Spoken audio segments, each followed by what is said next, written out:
We all know very well by now that it's never quiet in Trump world. There's no such thing, sadly, as a dull day. Today has been, however, a prime example with an election result in Wisconsin that has clipped the wings of the buddy-in-chief Elon Musk. And then, with impeccable timing, rumours began to swirl out from inside the White House that Musk's days as at the president's side may be numbered. LBC's Washington correspondent is here to guide us all through it. Simon, very good to have you on the show again. Can I ask you, first of all, about the story just breaking, really, that Donald Trump has told his inner circle that Elon Musk is on the way out?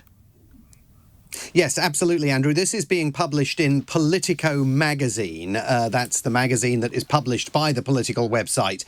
And it appears to have been a story that they've been reporting for quite a while. They cite 3 senior Trump officials who were granted anonymity to speak to the website, who say that the decision has been made for Elon Musk quietly and slowly to withdraw from President Trump's inner circle and to return to the helm of his business empire. Now, remember that we have read numerous premature obituaries for Elon Musk's political career in the past, but this one does seem to be rooted in reality. And the fact that it's being published just hours after Mr. Musk personally suffered that real reverse in Wisconsin, where he'd been sinking money in to that Supreme Court race, is, I think, coincidental but emblematic of the fact interesting, that over time it's become apparent, I think, to Donald Trump and to Elon Musk that Mr. Musk's capacity to assist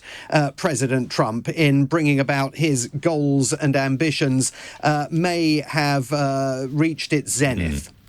Well, I was talking to Lord Glassman, Maurice Glassman, a couple of days ago in the studio, and he predicted that the succession would be a bloodbath in the White House and that Elon Musk would be a very early victim. He seems to be exactly right. But you mentioned this Wisconsin race. Absolutely fascinating. It's about somebody sitting on the court in Wisconsin, and Elon Musk had poured in, I think, about $20 million into this race, including giving individual voters checks for $1 million each and all the rest of it, and none of it worked. Absolutely fascinating. Yeah, that's right.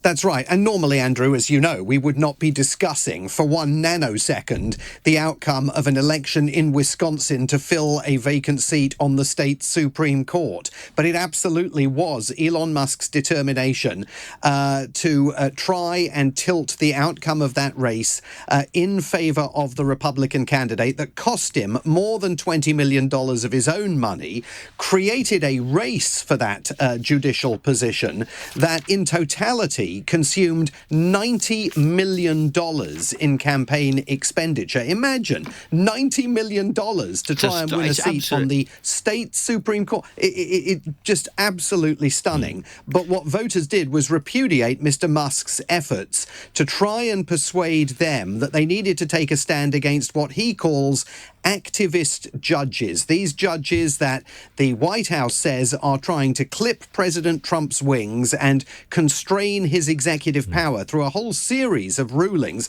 not in Wisconsin, but all over the country, that have sought to tie President Trump's hands. So the voters there absolutely repudiated that effort by Donald Trump. And while Democrats would have been unbelievably disappointed to lose that seat, it does mean that Musk's efforts, at least in that state, to influence an election, as one wag is suggesting on Twitter today, the ballot paper is mightier than the personal check. Absolutely. Well, maybe, just maybe, this is a small straw in the wind of, as it were, profound or deep America starting to hit back against the administration. And if the victor of that race, Susan Crawford's a bit of a hero at the moment, or heroine to a lot of people in America. We've been asking about when the Democrats would fight back. There is another hero, another extraordinary story I must ask you about. Cory Booker, who's a black senator from New Jersey and has just beaten the all-time record for a speech in the Senate.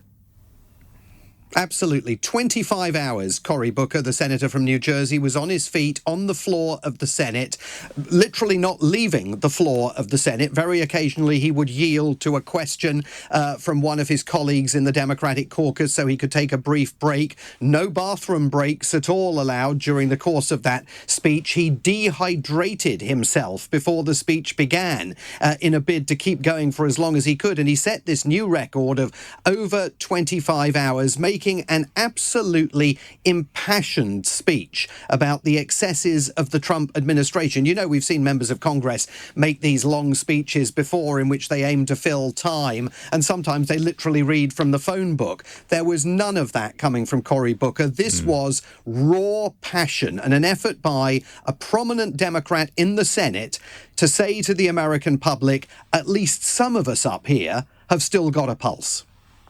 Absolutely extraordinary. A genuine political hero there, I think, Simon. You've got a very, very long day ahead. You've got the Trump press announcement coming in an hour or two. Good luck with that. But for now, thank you very much indeed.